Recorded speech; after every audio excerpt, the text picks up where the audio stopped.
You don't rush into this night. You arrive slowly, the way cold always does.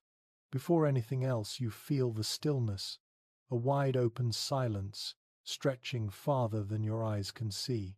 No towns glowing on the horizon, no lanterns swinging in windows, only the dark prairie laid out beneath a heavy winter sky. The wind moves first, not loud, not angry, just steady, patient, brushing across dry grass buried under snow. It slips around your coat, finds the small spaces near your neck, your wrists, your ankles. It reminds you quietly that warmth is something you must protect. You stand there for a moment, breathing in air so cold it feels sharp in your chest. Each breath leaves you slower than the last. The stars above look distant, almost indifferent, scattered across a sky that offers no comfort. This is not the Wild West from stories. There are no saloons glowing with laughter, no heroes riding through moonlight. There is only night and cold, and the simple question of whether your body will hold its heat until morning. If this kind of slow, quiet history helps you unwind, if these gentle journeys into the past help you rest more deeply, please take a moment to like this video, share it with someone who might need calm tonight, and subscribe to the DAST channel. It helps this quiet space continue to exist. And now let yourself step fully into the dark. You begin to walk. The snow beneath your boots doesn't crunch loudly, it sighs. A soft, dry sound that disappears as quickly as it forms. The prairie stretches outward in every direction, flat and endless, broken only by low hills barely visible in the dark. There are no fences here, no markers, only wind-shaped drifts and shadows that shift as clouds pass over the moon. You pull your coat tighter, not because it makes a dramatic difference, but because the gesture itself brings comfort. The fabric smells faintly of smoke, old wool, and something earthy. It smells like days spent outdoors, like work, like survival. The cold does not attack you. It waits. It settles into the quiet moments between movements, into the pause after a breath, into the stillness when you stop walking and listen. It seeps in gradually the way water finds cracks in stone. Somewhere far off the wind hums low against the land. Not a howl, just a constant presence, a reminder that the world around you is awake even if you are growing tired. You notice how dark it truly is. Modern nights are never this complete. Here, darkness has weight. It presses gently against your eyes, encouraging them to rest, to stop searching for details. Your body begins to understand something your mind does not need explained. This night is long, and it must be endured. You think briefly of shelter, not as comfort, but as possibility. A place where the wind is softened, where breath can slow, where bodies gather close not for conversation but for warmth. As you move forward, the snow grows deeper, tugging at your steps. Your muscles respond instinctively, conserving energy without being asked. The rhythm of walking becomes slower, heavier, more deliberate. There is no rush. The night will not end sooner if you hurry. The sky above feels vast, ancient, unchanged by human concerns. Stars blink slowly, as if conserving their own light. Clouds drift without purpose, dimming and revealing the moon in unhurried cycles. You feel small here, but not afraid, just aware that sleep tonight will not be softness. It will be strategy. It will be shared. It will be something earned, not given. And as the cold continues its quiet work on your skin and breath, you begin to sense what truly stands between you and the morning. Because before shelter, before warmth, before rest, there is the cold itself waiting patiently to be noticed. The cold does not arrive with drama, it does not rush or roar, it simply exists already present before you notice it, waiting with a patience that feels older than you are. At first it rests lightly on your skin, a thin, quiet layer spreading across your face, your hands, the tips of your ears, so subtle you almost ignore it, mistaking numbness for calm, telling yourself this is nothing, that you've felt colder nights before that movement will keep you warm. But the cold is not interested in your confidence. Slowly, without changing its tone, it begins to move inward, slipping beneath skin into muscle, where warmth is harder to defend, where each step starts to require more effort than the one before. Your shoulders lift slightly without your permission. Your arms pull closer to your sides, your body folding inward, as if protecting a small flame somewhere deep inside your chest. You don't panic. There is no need. The cold does not frighten you. It persuades you. Your breath is the next thing to change, lengthening at first, then shortening, each inhale sharper than the last, each exhale visible, now blooming softly into the air before disappearing. Small clouds that linger just long enough to remind you that heat is leaving you with every breath. The air feels dry, almost brittle, scraping gently along your throat, cooling your chest as it moves inward, and you begin to notice how breathing itself takes attention, how you cannot simply forget your body anymore. The cold is not aggressive, it does not attack, it waits, and in that waiting it seeps deeper, settling into joints, into knees and hips and elbows, into the places where movement is supposed to feel easy. Your fingers lose their precision first, buttons and straps becoming clumsier under your touch. Simple tasks requiring more focus than they should, and then your legs begin to feel heavy, not weak, just slower, as if your body has decided to ration its energy without consulting you. This is how the cold works, not as a sudden danger, but as a steady presence that outlasts resistance, wearing you down through quiet persistence. Your thoughts stretch out, slowing gently, spaces growing between them, not because you are afraid, but because your mind, like your body, is conserving warmth. The wind brushes past again, not louder than before, but closer, somehow slipping through seams and folds in your clothing, finding the small gaps you didn't know existed, and you feel a faint chill trace along your spine, a reminder that protection is never complete. The cold continues its slow journey inward, and now you feel it near the bone, a dull ache that settles deep beneath muscle, not sharp enough to demand attention, but constant enough to be impossible to forget. It is the kind of discomfort that does not ask you to react, only to endure, and you realize that the cold does not care about strength or willpower. It treats everyone the same, asking only how long you can keep your heat close. You rub your hands together without thinking, pull fabric tighter around your chest, tuck your chin down toward your collar. Small, instinctive gestures passed down through generations, movements learned long before language, and they help, but only briefly. Energy begins to slip away in small, almost polite increments, not all at once, but like water draining slowly from a container with a crack you cannot see, leaving you tired in a way that feels deeper than muscles.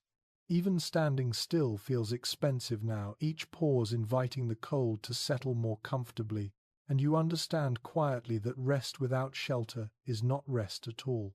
Your breath grows heavier, your chest rising and falling with more effort, the cold air filling your lungs and leaving them chilled behind, and there is a strange beauty in it, the way your breath fogs the darkness, the way each exhale proves you are still warm enough to leave a mark on the night. But beauty does not mean safety. The cold remains steady, unchanged, indifferent to your awareness, and that indifference is what makes it powerful. It does not need to adapt to you. It only needs time. Minutes stretch longer than they should, your steps shorten, your posture slumps just slightly, and you feel yourself drawn towards stillness, toward the dangerous comfort of stopping, of letting your body rest where it stands.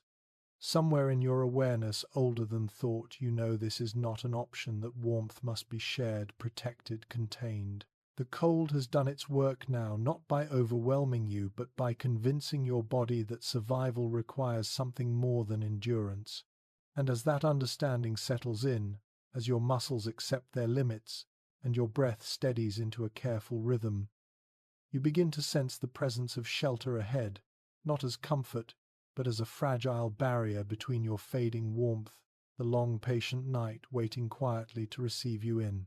its imperfect, temporary embrace. You reach the cabin without ceremony, not as a destination, but as a pause, a small interruption in the cold that feels less like safety and more like negotiation. It stands quietly against the night, low and uneven, its shape barely separating itself from the dark around it. A structure built quickly with hands that were tired and materials that were never meant to last.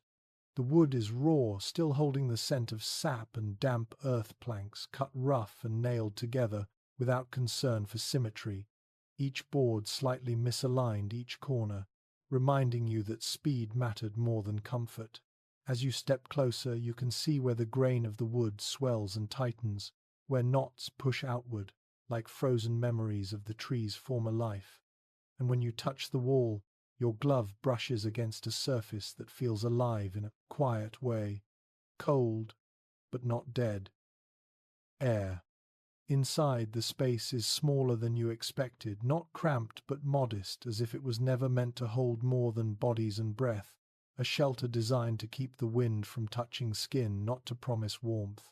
The gaps between the logs are impossible to miss.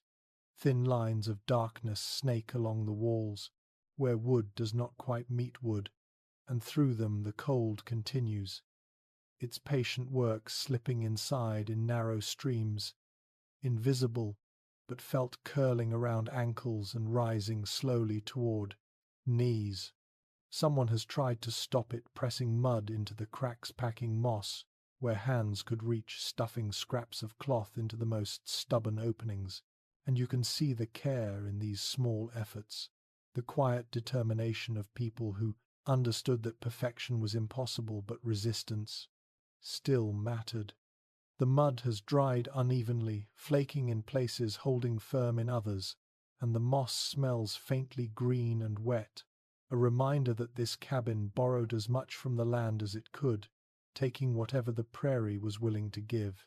The floor beneath your feet is bare earth, hard and cold, worn smooth by many boots, shifting weight through long nights, and you feel the chill rise immediately through the soles of your shoes, reminding you that shelter does not erase the cold, it only slows it down.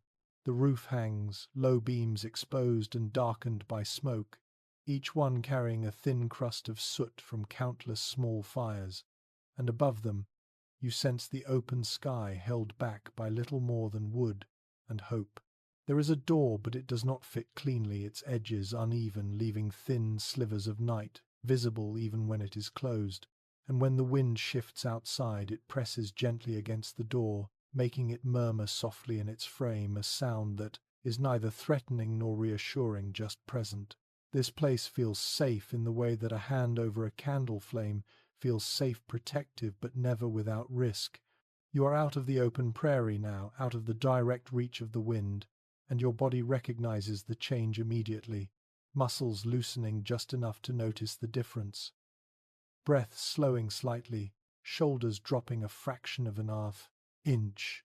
But the cold has followed you in settling into the cabin as if it belongs here too, spreading evenly across the space, touching every surface, claiming every corner. The walls do not promise warmth. They promise time, time to gather closer, time to breathe without the wind stripping heat away too quickly, time to prepare for the night ahead. The cabin smells of many things, layered together, old smoke clinging to the beams, damp earth rising from the floor, wool and leather carrying the faint scent of bodies that have rested here before, and beneath it all the clean, sharp edge of winter air that refuses to be shut out completely. You notice how every sound inside is softened, how footsteps are absorbed by the ground, how voices would fall quickly into quiet, how the space itself encourages stillness. This is not a place for movement or conversation. It is a place for waiting. The walls lean slightly, not enough to be dangerous, but enough to remind you that this structure was never meant to stand forever, that it exists only because someone needed it to exist, and that knowledge creates a strange comfort, a sense of shared vulnerability between the people and the place. You feel safer here than outside, undeniably so, yet there is no illusion of certainty, no sense that you could forget the night beyond these walls. The cold presses in through every imperfect seam, and the cabin answers not by defeating it, but by dulling its edge, by making it something that can be endured rather than something that overwhelms. This is what shelter means here. Not comfort, not ease, but cooperation between human effort and natural limits. You settle into the space, instinctively choosing a spot that feels slightly less drafty, standing where the earth seems a little less cold, and you become aware of how your body adjusts, how it accepts the cabin's imperfections as part of the bargain. The cold is quieter here, less insistent, and that alone feels like a gift. You can imagine how many nights this cabin has held people like you, how many breaths have fogged the air, how many tired bodies have leaned against these walls seeking the same fragile protection. The cabin does not offer certainty, only presence, and that presence is enough to calm something deep inside you. Outside, the wind continues its steady movement across the prairie, but inside its voice is softened, filtered through wood and mud, and moss turned into a low, distant whisper. You begin to feel the shift from exposure to enclosure, from movement to stillness, and as the night settles more fully around this small wooden space, your awareness drifts toward the quieter details within it, toward the subtle sounds, lingering smells that will carry you through the long hours ahead, gently guiding your senses away from the cold and into the slow, rhythmic atmosphere of the night inside. Once you stop moving, once your body accepts the small shelter it has been given, the night begins to speak in quieter ways, not through cold alone, but through scent and sound, those slow, steady companions that fill the space when darkness settles fully.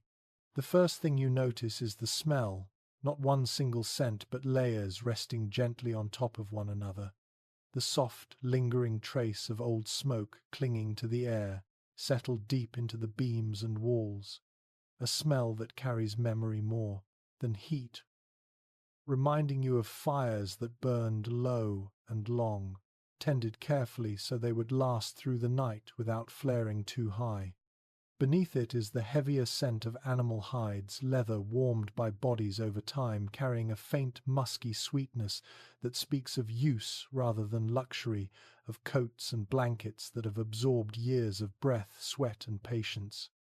There is straw here too dry and brittle, its earthy scent rising from bedding and corners, mixing with the smell of dirt and wool, until it becomes something familiar, something grounding, a scent that tells your body it is inside, that it has reached a place where rest is possible even if comfort is not guaranteed. The air feels thicker than it did outside, slower, as if the cabin itself is holding on to it, refusing to let it rush away. And with every breath you take, these smells settle deeper, wrapping around your senses, until you stop trying to separate them and simply accept them as the atmosphere of the night.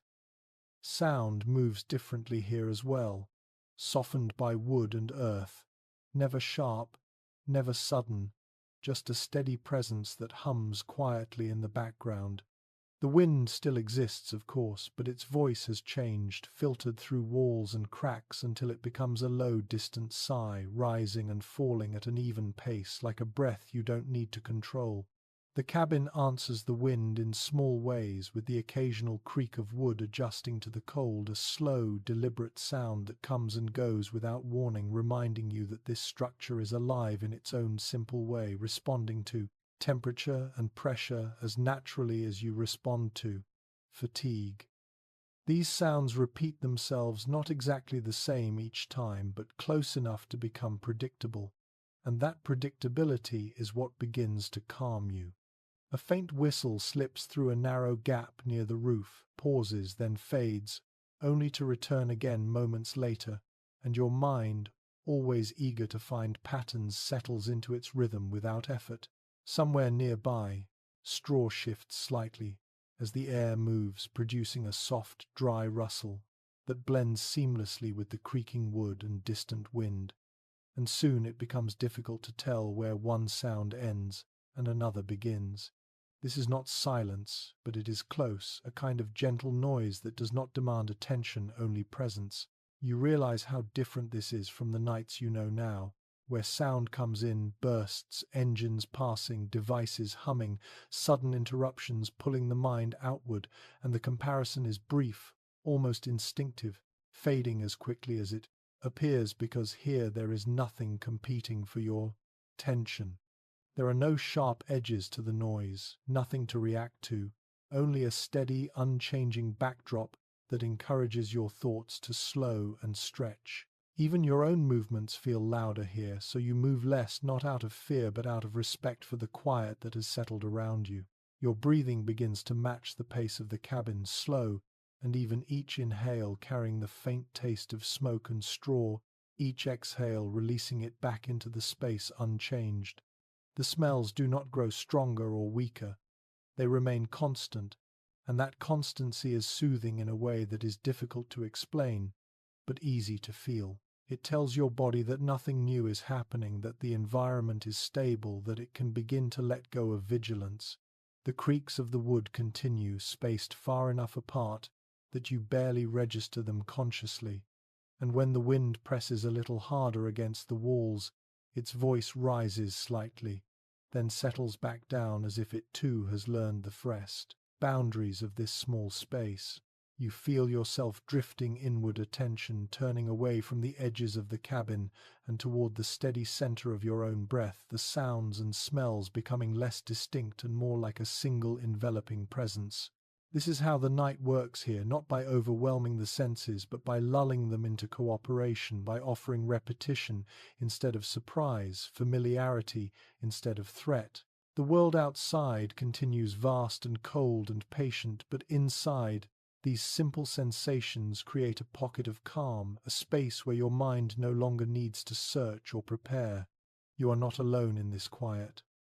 It has been shaped by many nights like this, by many bodies breathing in the same air, listening to the same sounds, finding rest not in silence but in steadiness. And as these smells and sounds settle fully around you, softening the sharpness of the cold and easing the weight of the night, your body begins to seek the next small comfort it can find, turning its attention toward the rough bedding nearby, where rest is not softness but necessity waiting to receive. To you. You lower yourself toward the place meant for sleeping, though nothing about it suggests ease, and your body understands this immediately, long before your mind tries to name it. The bed is not raised, not framed, not waiting with softness. It is simply a gathering of what could be spared. A sack of straw flattened by many nights, a patchwork of blankets stitched together from different lives, and a heavy buffalo hide laid over everything, like a final layer of decision. When you touch it, the surface gives only slightly resisting, just enough to remind you that rest here is an agreement, not a gift. The straw pricks faintly through thin fabric, not sharply but persistently, creating a constant awareness of where your body ends and the ground begins, and as you settle your weight down, the sound it makes is dry and muted, a soft crackle that feels more like surrender than welcome.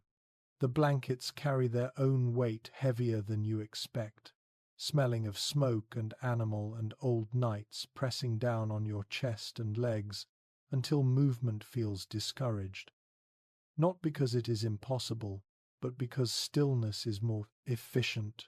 The buffalo hide is stiff with age and cold, thick enough to block some of the chill rising from below, but not soft enough to forget, and when it drapes across you, it seals warmth in the same way it seals discomfort, trapping heat and breath, alike, creating a closeness that feels both protective and confining.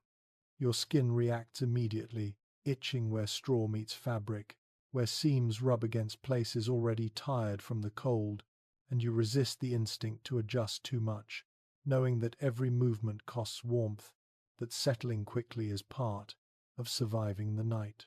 You shift once, twice, then stop, allowing your body to adapt rather than argue, and slowly the sharpness of sensation dulls into something manageable, not pleasant but tolerable. The floor beneath the bedding is earth, hard and unyielding, and you are aware of it constantly, a reminder that sleeping directly on the ground would be worse, colder, more draining, and that this thin barrier of straw and hide is not luxury, but separation just enough distance to keep the cold from pulling heat away too quickly.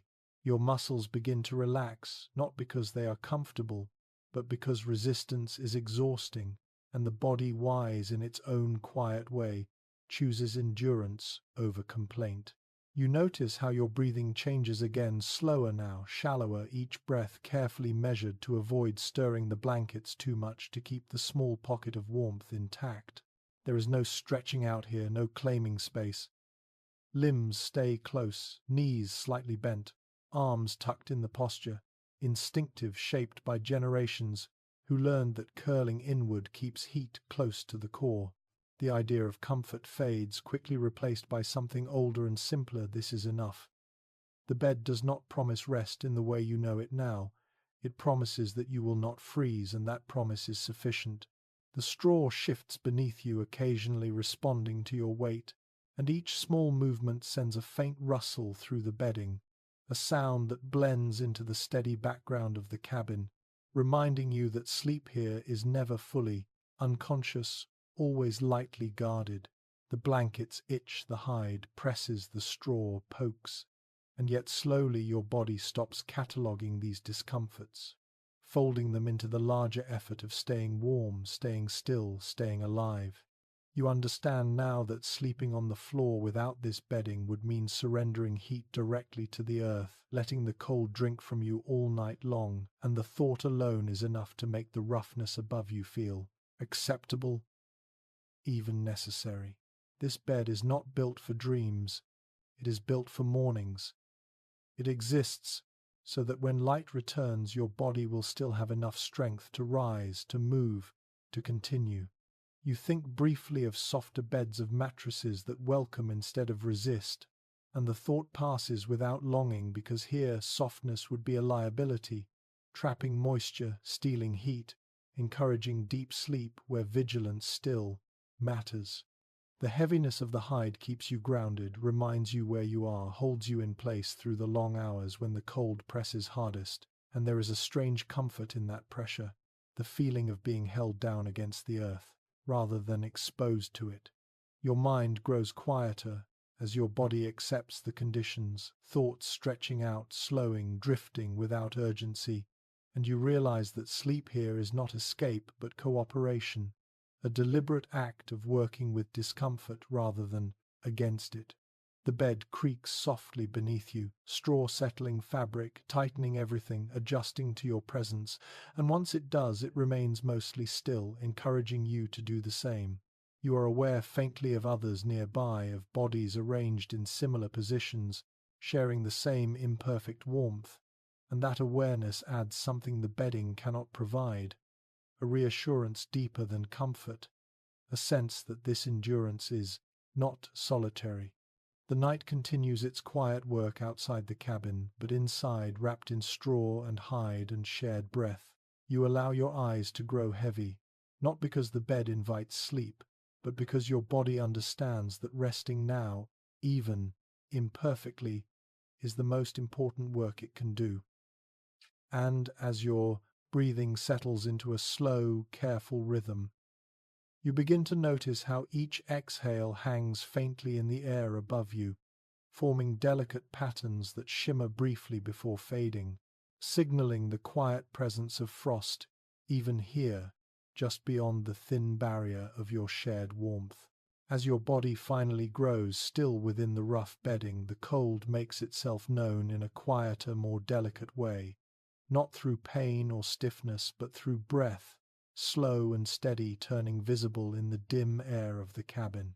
Each time you exhale, a soft cloud forms above you, pale and fleeting, rising just long enough to be seen before it thins and disappears as if the night itself is breathing back. The air inside is cold enough now that it holds these small signs of life without effort, and when you let your breath settle into a slow rhythm, you begin to notice how it drifts upward, gathering beneath the low beams where many breaths have passed before yours.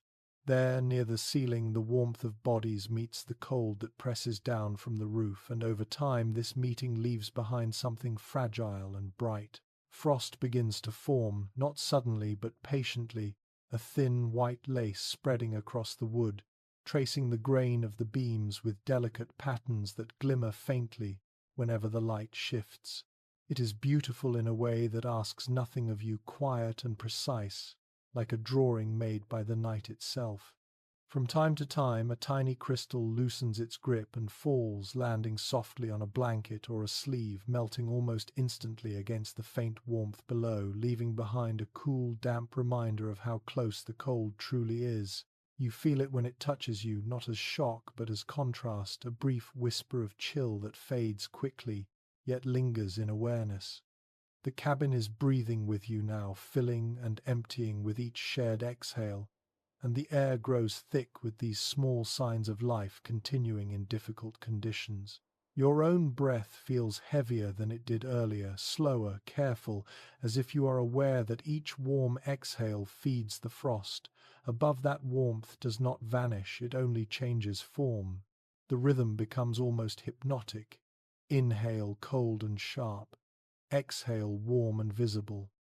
Inhale again. Exhale again. The cycle repeating without urgency, without effort. You find your eyes drifting upward, not fully open, just aware enough to sense the pale shapes forming and dissolving overhead, and there is a strange peace in watching something so fragile persist. The frost does not mean the cabin has failed. It means life is still present inside it.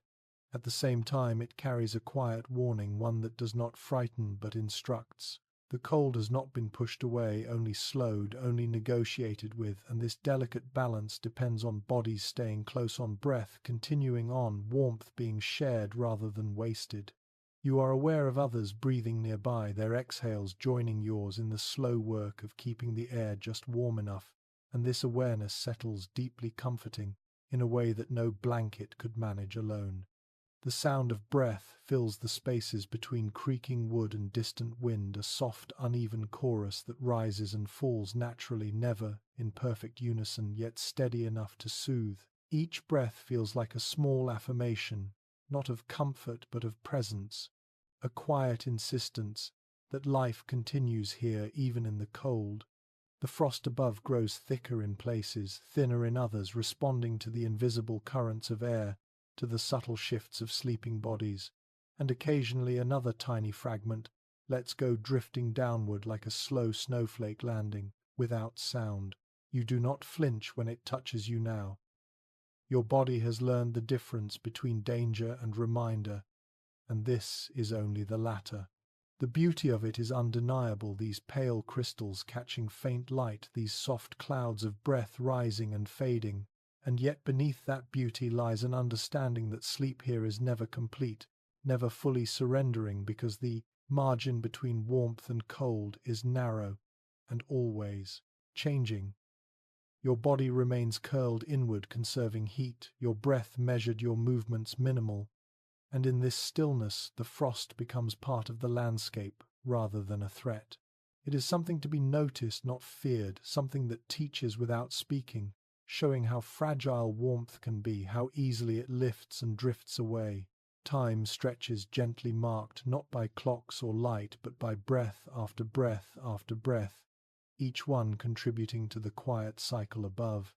You feel yourself growing heavier, not with sleep exactly, but with rest that is cautious and shared, and the frost continues its slow work overhead, forming and falling until even that becomes familiar.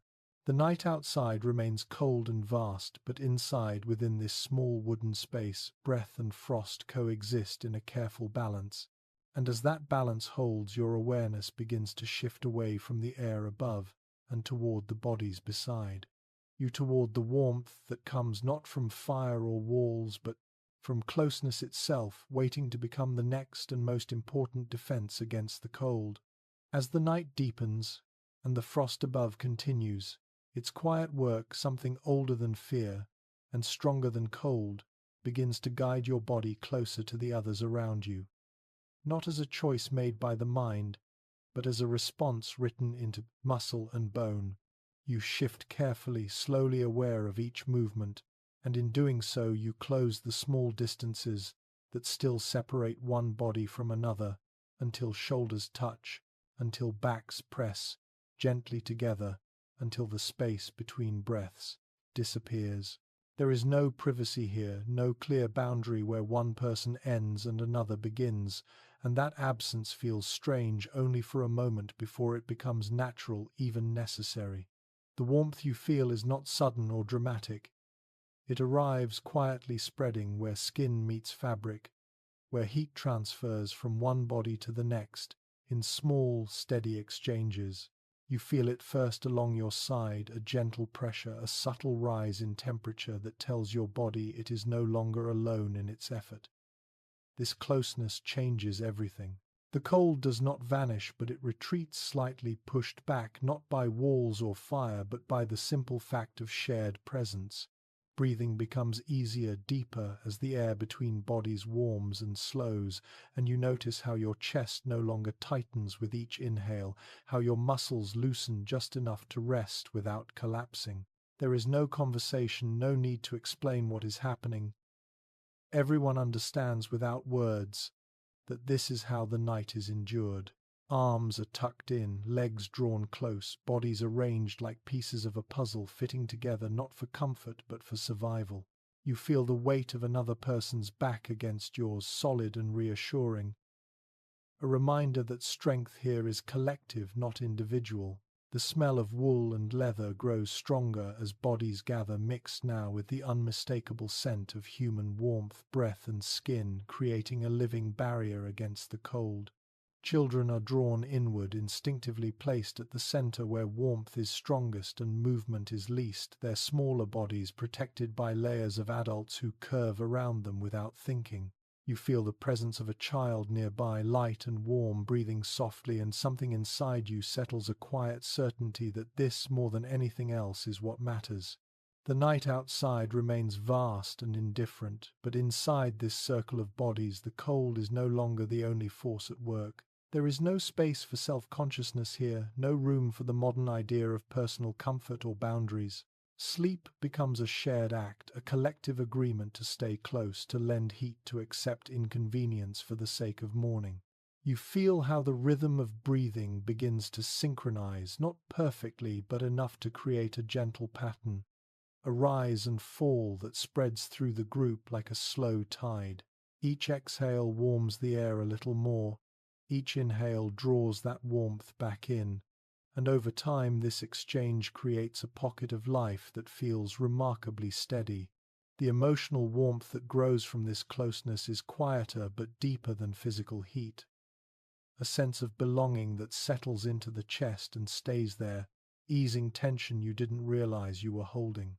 You are aware faintly of hands resting nearby, of the subtle shifts as someone adjusts to make room for another, of the way bodies instinctively protect the vulnerable without instruction. There is no heroism in this, no sacrifice spoken aloud, only habit and care shaped by necessity. Privacy would be a luxury here, and luxury has no place in the night. What matters is continuity. The simple promise that no one will face the cold alone. The discomfort of closeness fades, quickly replaced by the relief of shared warmth, and even the rough bedding beneath you feels more forgiving now, softened by the distribution of weight, insulated by layers of bodies above it. You realize slowly that the warmth you feel is not just temperature but reassurance, a steady signal to your nervous system that danger has been reduced, that vigilance can ease slightly. Sleep does not come all at once, but it approaches carefully, drifting closer as your breathing steadies and your thoughts grow less defined. You are still aware of the frost above, of the cold pressing at the edges of the cabin, but these no longer dominate your attention. Instead, you focus on the gentle rise and fall of the bodies around you, the shared stillness, the quiet trust that has formed without words. This is not romantic warmth, not the softness of blankets or the comfort of solitude. It is practical, earned, and deeply human.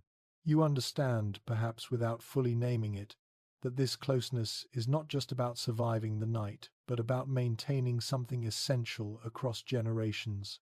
A knowledge passed down, not through instruction, but through repetition. The children at the center breathe steadily, their warmth protected. their rest made possible by the curve of adult bodies around them, and this arrangement feels right in a way that requires no justification. Time moves differently now, marked not by minutes or hours, but by the gradual deepening of rest, by the way your muscles release their last resistance, by the subtle shift from alertness to trust. You feel yourself drifting not away from the world, but deeper into it, into this shared moment where individuality softens and something collective takes its place. The cold still exists, waiting patiently beyond the walls, but here, within this circle, it has been answered with the only response that truly works: togetherness. And as the warmth between bodies stabilizes and the night settles into a quieter rhythm, you sense the faint presence of another element nearby, something flickering and breathing softly in the corner of the cabin, reminding you that even shared warmth must be guarded through the long hours ahead. As the shared warmth of bodies settles into a steady balance, your awareness drifts toward the small fire resting nearby, its presence quiet but unmistakable, like a living thing that has chosen to stay awake while the rest of the cabin rests. It does not blaze or leap, it breathes. Each flame lifts itself slowly from the coals, curls inward, then settles back down, repeating the motion with a patience that mirrors the night outside. The fire offers warmth generously, sending gentle waves of heat outward that brush against skin and fabric, easing the tightness in fingers and toes, softening the edges of the cold just enough to make rest possible. You feel its comfort immediately, a warmth that feels different from human closeness, more distant, less personal, but deeply reassuring all the same.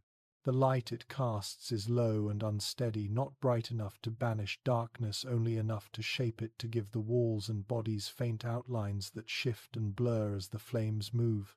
Shadows sway across the cabin, stretching and shrinking without urgency, and your eyes, half closed, follow these movements lazily before letting them fade into the background. The fire smells of wood and smoke, a scent that settles deep into the air, and clothing, a smell that speaks of care and attention, of fuel gathered and arranged with intention. But even as it comforts, the fire demands respect. You are aware always of how close it sits to dry straw, to rough wood, to blankets heavy with age, and this awareness never fully leaves you. Someone remains alert, not fully asleep, positioned close enough to tend the coals, to adjust a log that shifts, to pull back an ember that strays too far. This vigilance is quiet, practiced, free of drama.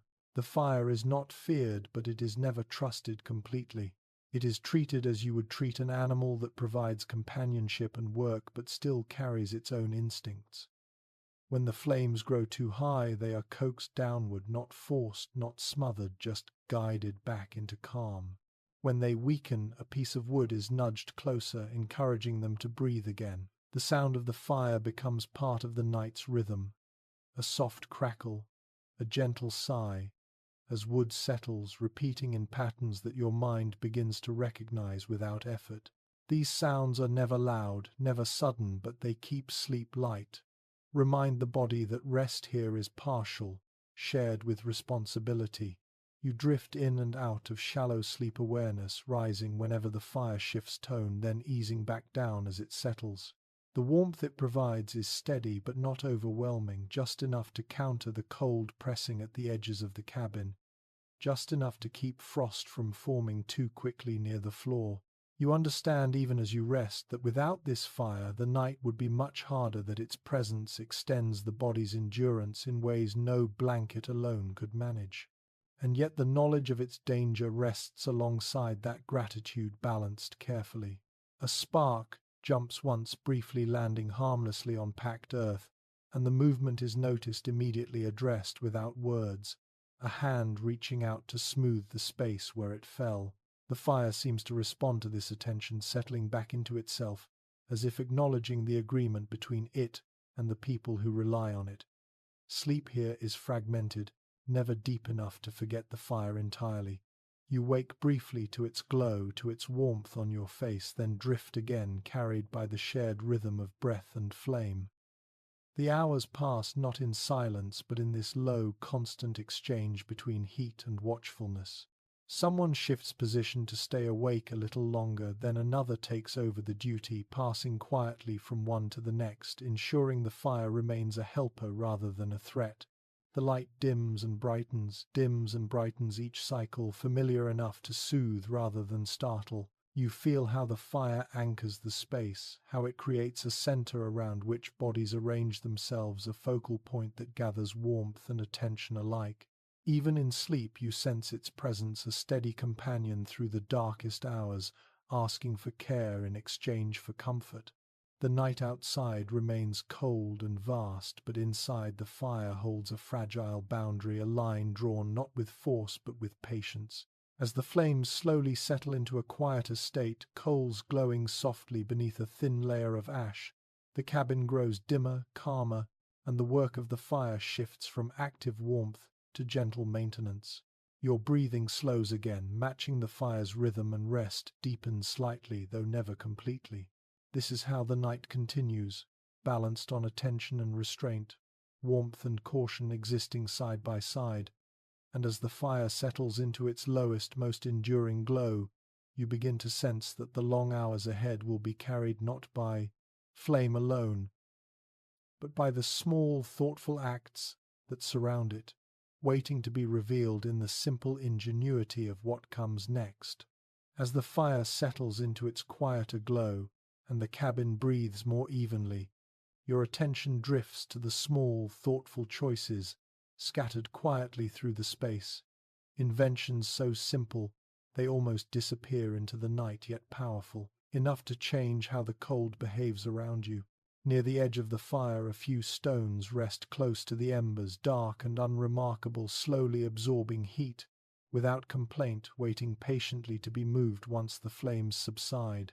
Someone lifts one carefully, wraps it in a scrap of cloth, and places it near cold feet or beneath a blanket, not to create warmth, but to lend it gently and steadily, the way warmth is best given. The stone releases heat slowly, evenly, never surprising the skin, just enough to ease stiffness and remind the body that the fire's work can continue even as it sleeps. Nearby, a brick does the same, warmed earlier, and now tucked against a wall or beneath bedding, its presence quiet and dependable. A small reservoir of comfort borrowed from the fire and stretched across the hours of darkness. There is a pot of water, too, resting close to the coals, not boiling, not steaming dramatically, just warm enough to hold heat to release it into the air, gradually softening the dryness of the cold and adding weight to the atmosphere. The water carries a faint warmth that rises invisibly, easing breathing, slowing the loss of heat from skin and lungs alike. And when someone adjusts its position slightly, the sound it makes is low and gentle, a muted slosh that blends into the night without disturbance. None of these things are complex, none require explanation or instruction.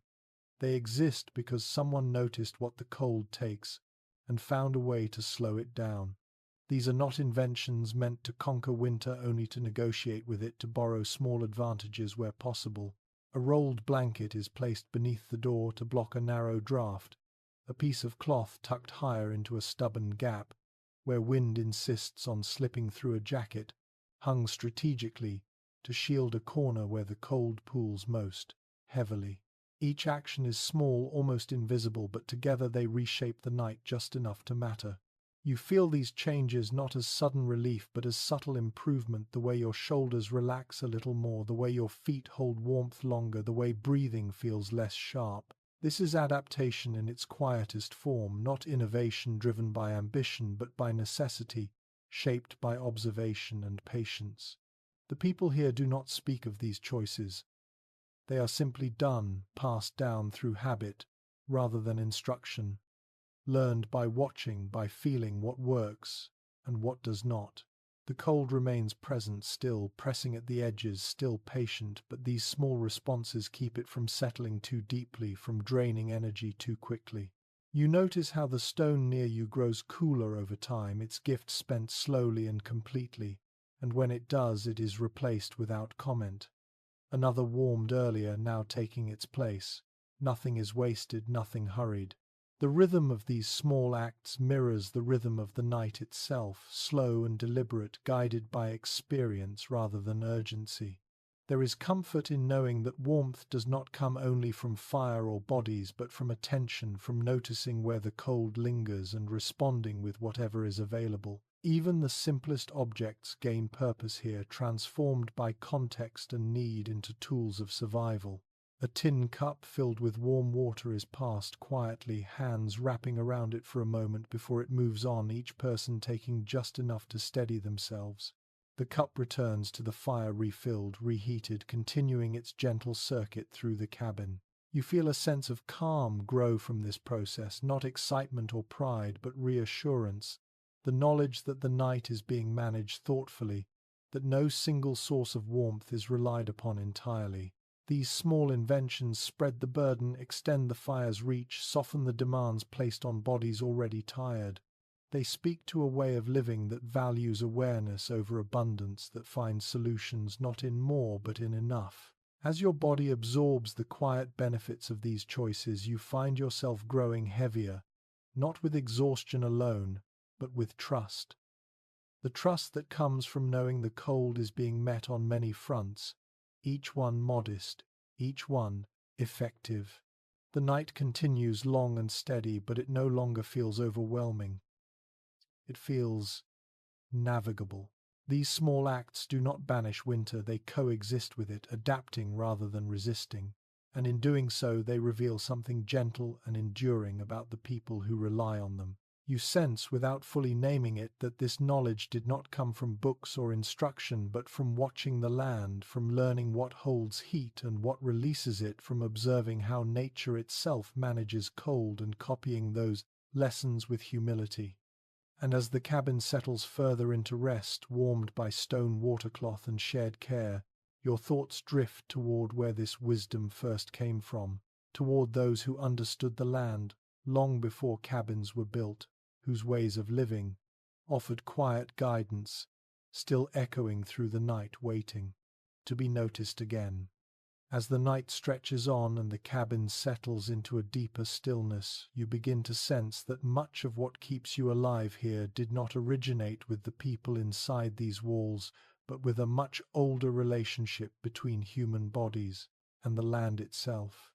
The choices surrounding you feel practiced, not improvised, shaped by long observation rather than quick thinking, and you realize that many of these habits were learned by watching nature closely and by listening quietly to those who lived in harmony with it long before this place existed. You remain dressed as you sleep, layers resting against your skin without ceremony, garments chosen not for how they look or how they feel at first touch, but for how they behave over time, how they hold warmth without trapping dampness, how they allow the body to breathe even in stillness. Fur-lined clothing lies gently against you, its texture familiar, comforting, not because it is soft, but because it works, because it creates small pockets of air that slow the cold's reach, because it responds naturally to changes in temperature the way living things do. Your feet stay wrapped in moccasins, flexible and forgiving, shaped to move with the foot rather than against it, allowing circulation to continue even as you rest, and you feel how different this is from stiff footwear, how the softness allows warmth to linger rather than drain away. These choices are quiet, almost invisible, never discussed or admired, simply accepted as part of the night, and in that acceptance lies a deep respect for the knowledge that shaped them. You sense that this understanding came from people who paid attention to animals, who noticed how fur lies flat in wind, how creatures curl inward, how they nest close to the earth without surrendering warmth to it, and how they use layers rather than bulk to survive. Sleeping fully clothed does not feel restrictive here. It feels complete, as though removing layers would break a careful balance that has already been achieved. The clothing becomes part of the bedding, part of the shelter, extending protection beyond walls and blankets, and your body responds by holding its warmth more evenly, no longer losing it in sudden waves. There is no sense of imitation for its own sake in this practice, no attempt to romanticize or display tradition. It exists because it works, because it has always worked, because winter does not change, and neither do the rules for surviving it. You notice how moisture is avoided with care, how breath is managed, how layers are adjusted, subtly loosened or tightened without fully waking, guided by a sensitivity developed over many nights like this. Sweat is understood as danger here, not relief, and the clothing is chosen to prevent it, to keep the body dry, even as it stays warm. A balance learned through experience rather than explanation. The cabin itself carries traces of this wisdom in the materials chosen, in the way bedding is lifted slightly from the earth, in how bodies are arranged to protect warmth without blocking airflow completely. Nothing here feels accidental.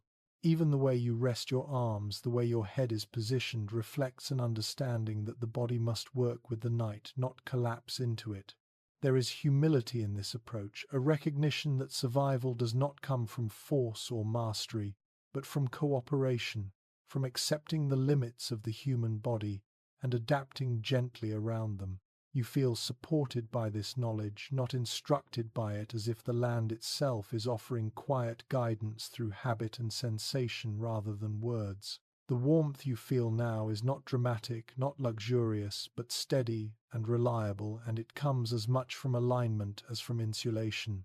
You sense that those who first understood this land did not seek to conquer winter, but to move within it, to shape their lives around its rhythms, and that this attitude has lingered, passed along quietly, absorbed rather than taught. There is a deep calm in realizing that you are not alone in this knowledge, that you are resting inside a chain of experience that stretches far beyond this one night, carried forward through small, careful choices. This wisdom does not ask for recognition or gratitude. It simply functions, preserving warmth, conserving energy, allowing rest to happen where it otherwise could not. As you lie there, fully clothed, wrapped in materials chosen with patience and respect, you feel a quiet trust settle into your chest, the trust that comes from knowing you are meeting the night as it should be met. The cold still exists, unchanged and patient, but it feels less hostile now, softened by understanding rather than resisted by force. Your breathing slows further, your body resting in a balance that feels natural and earned.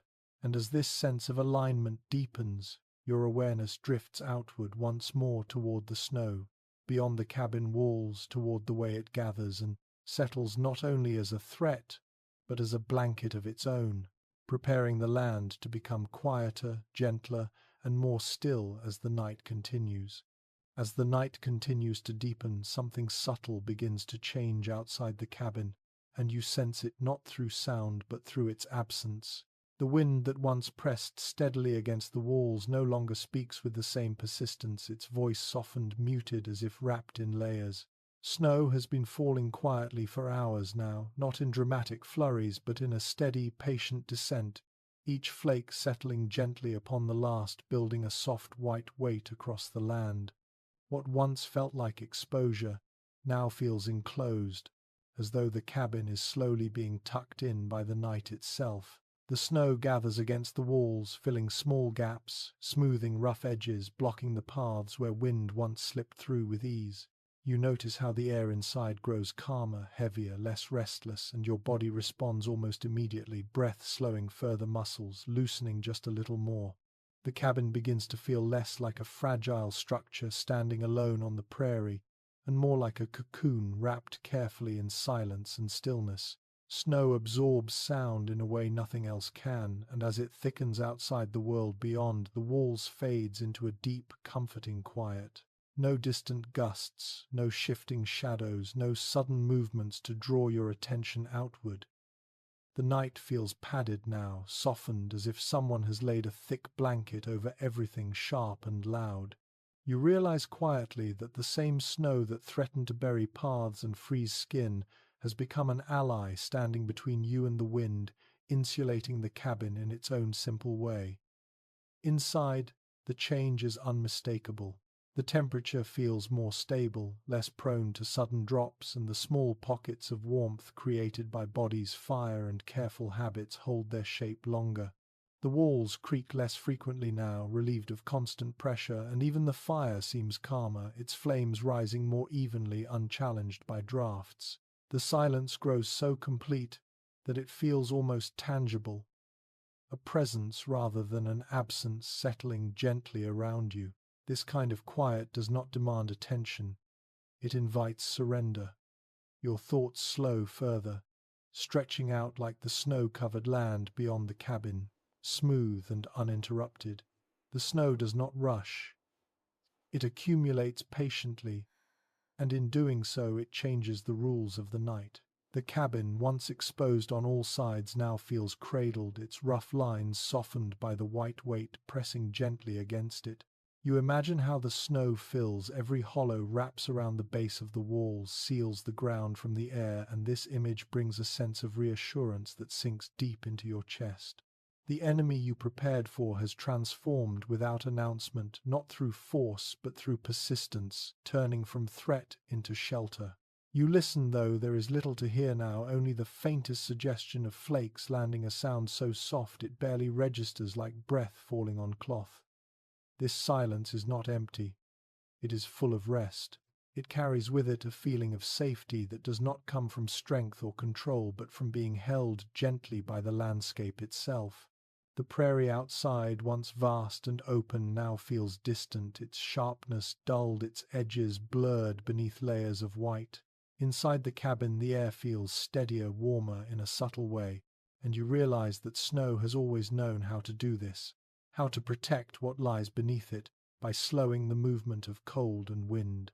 Your body responds instinctively to this change, releasing tension you didn't realize you were still holding, allowing rest to deepen without effort. The night no longer feels like something to endure moment by moment. It feels manageable, even kind in its own quiet way. Snow has turned the world inward, encouraging stillness, encouraging sleep, encouraging trust. The silence grows so complete that even your breathing seems louder by comparison. Yet it remains slow and calm, blending seamlessly into the padded quiet around you. You feel as though the cabin has been removed from time, suspended in a pocket of calm created by falling snow. This is not a victory over winter, but a brief alignment with it, a moment when nature's harshness folds into gentleness. You sense that this stillness will not last forever, that morning will eventually disturb it, but for now the snow holds everything in place, guarding the warmth inside, asking nothing in return.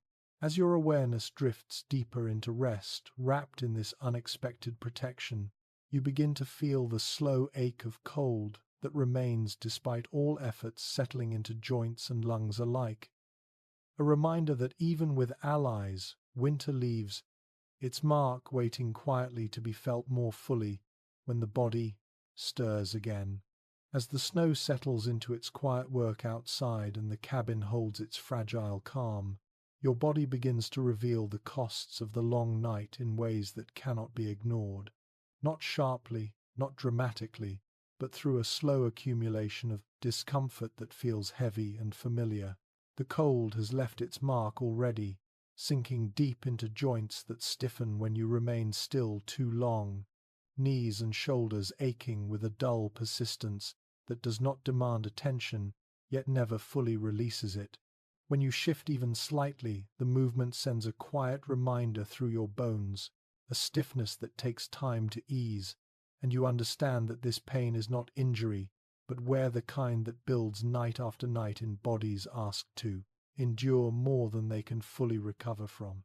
Somewhere nearby, a cough breaks the silence, low and contained, quickly smothered by cloth or a sleeve, not out of fear but habit, a way of keeping the night undisturbed.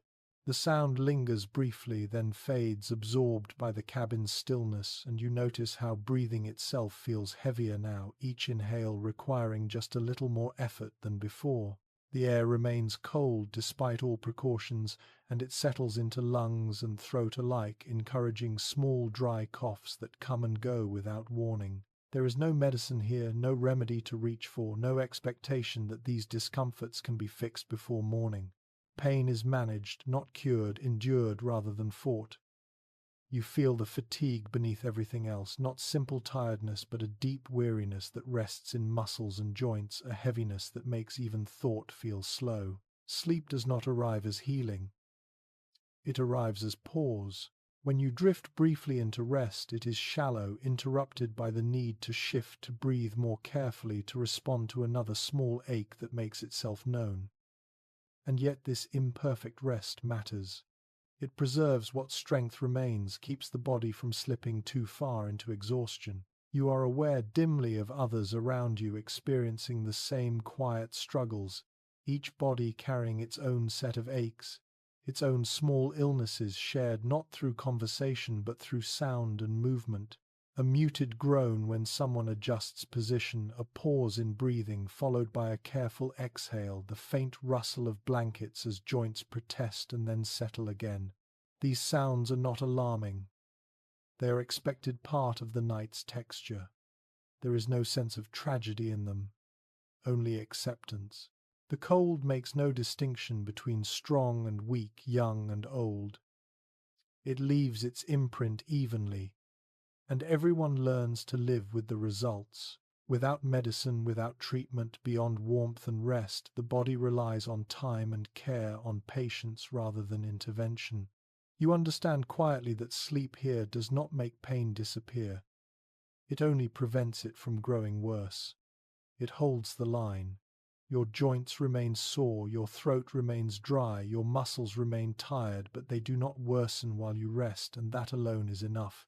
The snow outside has softened the night, but it has not removed the cold entirely, and its lingering presence continues to work slowly through the hours, encouraging stiffness, fatigue, and small sicknesses that settle in quietly. You feel how your body adapts, how it learns to minimize movement to conserve energy, to avoid unnecessary strain. This is not resignation, it is wisdom shaped by necessity. The idea of waking fully refreshed does not exist here.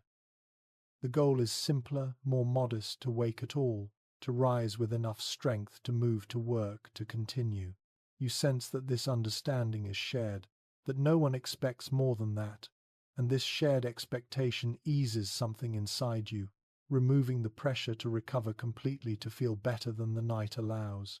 Even pain becomes less threatening when it is understood as temporary, as something that ebbs and flows with conditions.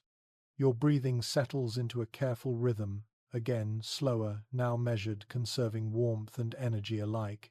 The coughs grow less frequent, the movements less restless, and the cabin returns to its padded quiet, broken only by the steady sounds of breath and the occasional creak of wood adjusting to cold. You drift in and out of shallow sleep, never fully losing awareness, but never fully awake, either suspended in a state that is neither rest nor effort, but maintenance. The body does what it can with what it has been given. There is a strange peace in this realism, in the absence of false hope or expectation. Pain is not dramatized, illness not feared. They are simply part of the night, to be carried along with everything else. You feel the weight of time here, not in years or decades, but in nights like this, repeated endlessly, shaping bodies and habits alike. And as the hours continue to pass, as aches settle into a manageable dullness and breathing steadies once more, you sense a small ritual approaching, something not meant to heal the body directly, but to comfort it, to offer warmth of a different kind, preparing you gently for the long remainder of the night. As the aches settle into a manageable quiet and the cabin holds its steady hush, a small ritual begins to move through the space, unhurried and familiar, offering something the body alone cannot provide. A cup is lifted warm against chilled hands, steam rising gently into the dim air, carrying the simple scent of herbs, leaves, or grain, depending on what is available that night. The liquid inside is not medicine, not cure, but comfort, and when you bring it to your lips, the first sip feels less like heat and more like reassurance. It travels slowly downward, warming the throat, the chest spreading outward in a way that feels almost symbolic, as if warmth is being invited rather than forced. Sometimes it is tea, dark and earthy, sometimes just hot water with a hint of something familiar, And sometimes it is a small measure of liquor, clear or amber, taken carefully, never hurried, never excessive. The purpose is not to dull the senses or escape the night, but to mark a transition, to tell the body that the hardest work is done, that rest, however imperfect, is now allowed. You feel the warmth linger, not because it lasts long in the body, but because it lasts long in the mind, creating a sense of internal glow that eases tension just enough to matter. Around you, others participate in the same quiet way, cups passing slowly from hand to hand, no conversation needed, no explanation offered. This is not indulgence, it is ceremony. The act itself carries weight, a shared understanding that this moment matters, that believing you are warm can be nearly as important as warmth itself. The night has taught everyone here that the body listens closely to the mind, that comfort felt internally can steady breathing, relax muscles, and soften the edges of pain. The warmth from the cup fades quickly, as all warmth does, but the belief it leaves behind settles more deeply, encouraging the body to hold what heat it has a little longer. You notice how your shoulders drop slightly after the last sip, how your jaw unclenches, how your breathing finds a slower rhythm without effort. This ritual is not about the liquid. It is about what it represents. A pause, a moment of intention, a gentle signal that the night is being faced together. In a world without abundance, without certainty, these small acts carry disproportionate meaning. They remind you that survival is not only physical but mental, that hope does not need to be grand or loud to be effective.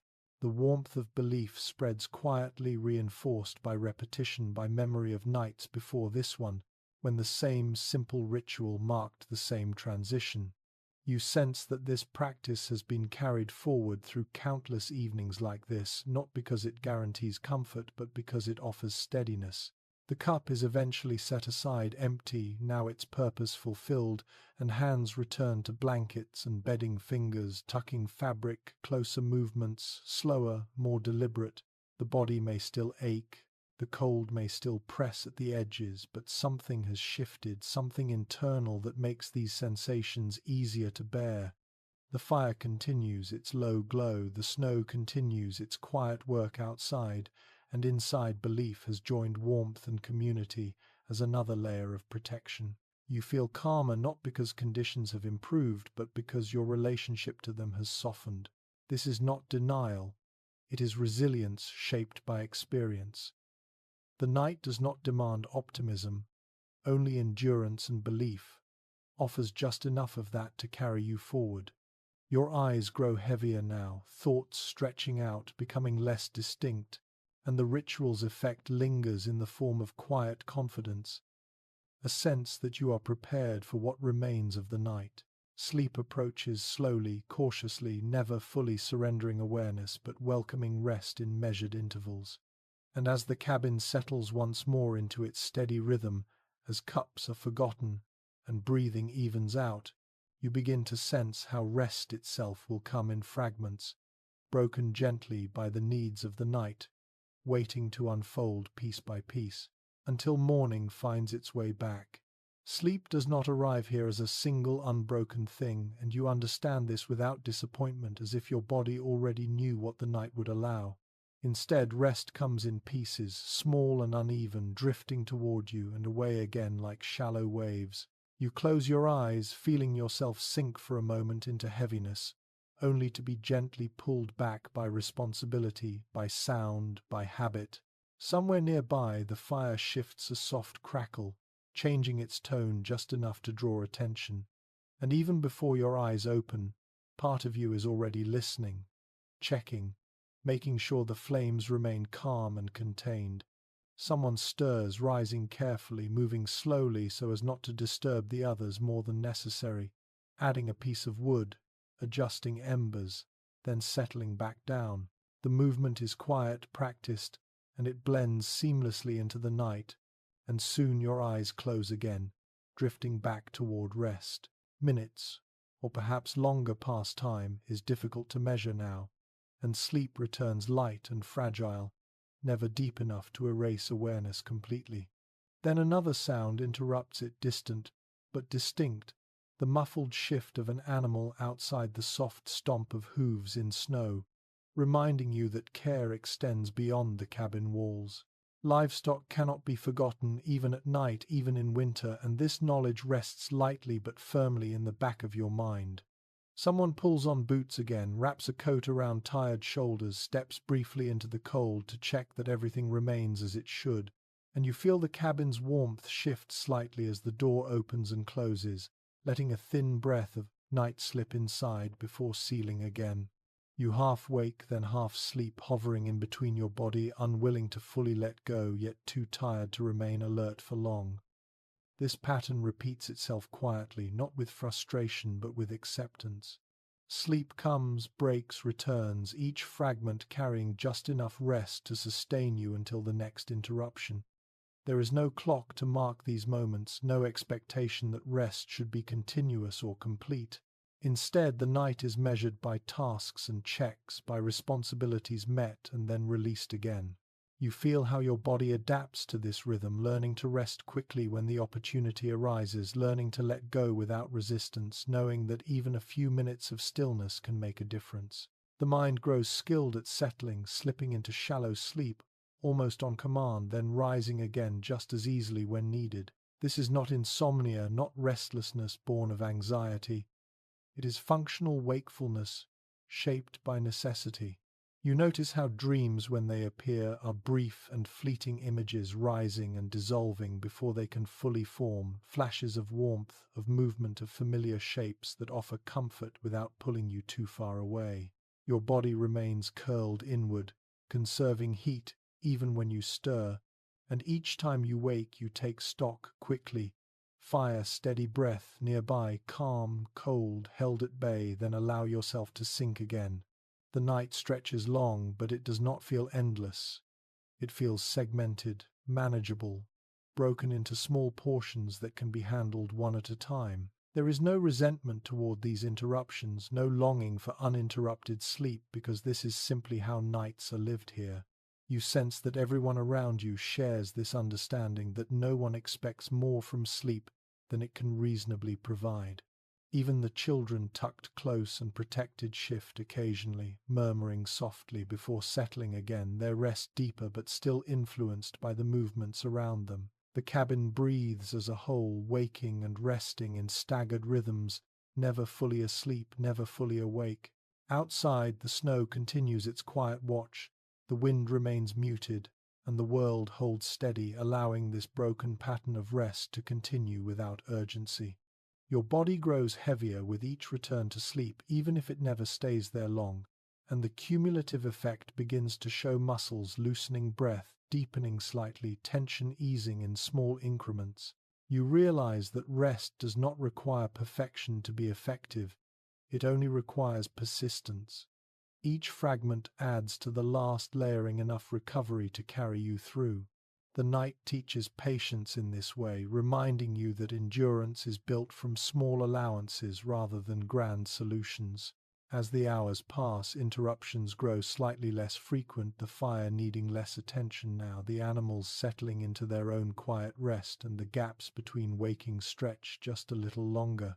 You find yourself drifting more easily now, your mind less inclined to surface at every sound, trusting that someone else will respond if needed.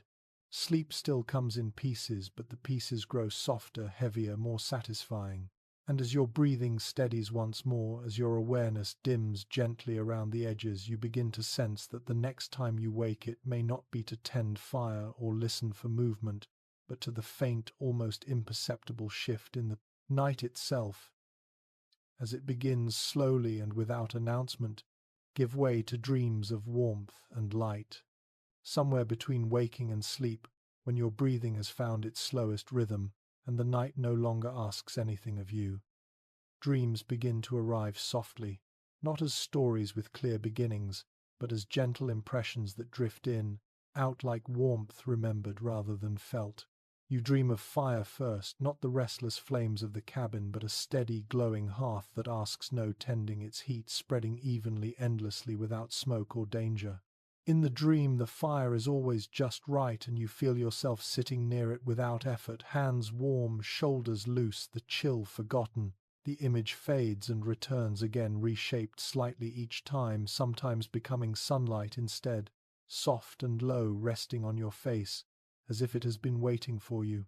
You dream of summer without thinking of it as summer, only as ease, as light that lasts longer than it should, as evenings where the air does not bite and the ground gives back warmth rather than taking it.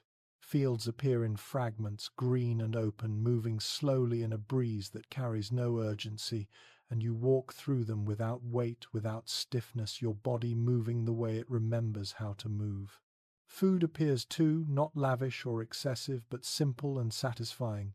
Bread that breaks easily, soup that steams gently, meat that is tender and filling. And in the dream you eat without hunger, without worry, simply because nourishment is there.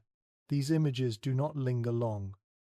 They rise and dissolve, quietly replaced by others, just as soft, just as kind. You drift toward waking, briefly aware again of the cabin, the low fire, the bodies nearby, then slip back under, carrying pieces of the dream with you like embers held in the mind. The dreams do not mind being interrupted. They return patiently, adjusting themselves to the broken rhythm of your sleep.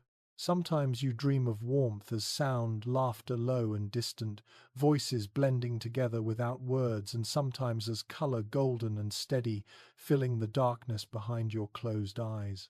The boundary between dream and waking blurs, and you no longer try to tell where one ends and the other begins. The brain does its quiet work here, offering comfort where it can, reminding you of safety, of fullness, of ease, not as promises, but as memories stitched gently into rest. Even when a sound pulls you back toward awareness, the shift of someone nearby, the faint crackle of the fire, the dream does not vanish completely. It waits hovering just beneath the surface, ready to return when your breathing steadies again. You sense that these dreams are not escape, but support, a way for the mind to balance the body's endurance, to soften the long night with reminders of warmth and abundance that exist somewhere, even if not here, even if not now. Time stretches and folds in on itself, minutes, dissolving into impressions, and you drift through cycles of half sleep and dreaming without resistance. The cold remains present, but it feels distant now, filtered through layers of rest and memory, its sharpness dulled by the mind's gentle insistence on comfort. You dream of hands, passing cups of familiar gestures, repeated without urgency, of mornings that begin slowly, with light creeping in rather than bursting through. These images arrive not as wishes but as reassurance, telling your nervous system that this night is survivable, that rest, however imperfect, is still rest. Your body responds by sinking deeper, muscles loosening further, breath growing softer, more even, and the dreams follow you. They're quieter, now more abstract, like warmth felt through thick blankets. You are aware dimly of waking again and again, but each time returning to sleep feels easier, as if the mind has learned how to guide itself back gently. The dreams thin out, eventually becoming less vivid, more like impressions than images, and this fading feels natural, unforced. The night is nearing its end, though you do not yet know it, and the mind begins to prepare you for what comes after easing you slowly back toward awareness without hurry. As the last fragments of warmth and summer drift away, leaving behind a calm, steady quiet, you remain resting there, suspended between dream and waking, ready to follow the night into its final quiet acceptance, where sleep is no longer something to manage, but something to share together until morning arrives. When the dreams thin and loosen their hold, when the mind no longer drifts but rests in a quiet awareness, you begin to understand something the night has been teaching all along, not through words but through experience. Sleep here has never been about comfort, never about escape, and never about forgetting. It has been about staying, about holding on together long enough for the night to release its grip. You are not refreshed when you rest this way, not restored in the way modern sleep promises, but you are preserved, and preservation is enough. Around you, bodies remain close, breathing slow and steady, each person contributing warmth, not as a gift but as a shared necessity. No one sleeps deeply, not fully, not without interruption, and yet sleep continues spreading thinly across the group like a shared resource, distributed evenly, carefully, so that no one is left without it entirely. You feel the weight of another person's presence against you, solid and reassuring, not because it is pleasant, but because it is reliable. This closeness has nothing to do with affection or choice. It is practical, instinctive, shaped by the understanding that no single body can withstand the cold alone for long. The night has asked much from everyone, and everyone has answered in the same way, not with strength or defiance, but with cooperation. Sleep here is not passive. It is an act of endurance, repeated quietly, breath by breath, hour by hour. Even now, as rest settles more firmly, awareness never fully disappears. Someone stirs, someone adjusts a blanket, someone listens briefly for a sound that never comes, and then stillness returns. The fire has burned low, doing only what is necessary. The snow has finished its work outside, holding the world in silence, and the cabin remains wrapped in this shared effort to last until morning. You realize that there is no victory in the way stories often promise it. No moment when the cold is defeated, no instant when exhaustion vanishes. There is only continuation. The simple fact that you are still here, still breathing, still warm enough, that is the measure of success. Sleep has not healed the aches in your joints, nor has it cleared the heaviness from your chest, but it has prevented them from worsening, and that restraint has made all the difference. You sense that this understanding is not new, that it has lived in bodies like yours for generations, passed down quietly, without explanation, through nights like this one. The idea that rest does not need to be perfect to be meaningful settles gently into you, easing any lingering resistance. You no longer wish for more sleep, only for time to pass, and time slowly and without ceremony obliges. The darkness begins to thin at its edges, not noticeably at first, but just enough to change the quality of the silence. The night grows lighter in a way that cannot be seen, yet only felt, and this shift moves through the cabin almost imperceptibly. Breathing deepens a fraction, muscles relax another small degree, and something inside you recognizes the change before your mind does. Morning is not here yet, but it is approaching.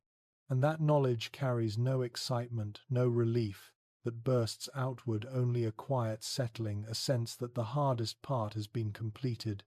The cold has not been beaten, but it has been endured. Together, you think briefly and without judgment about how different this kind of sleep is from what you know now, how little it offers in terms of pleasure and how much it offers in terms of survival. Here, sleep is not a reward at the end of the day, it is the work of the night. It is the thread that connects one morning to the next. The people around you will rise slowly when the time comes, bodies stiff, eyes heavy but alive. And that is all that was ever required.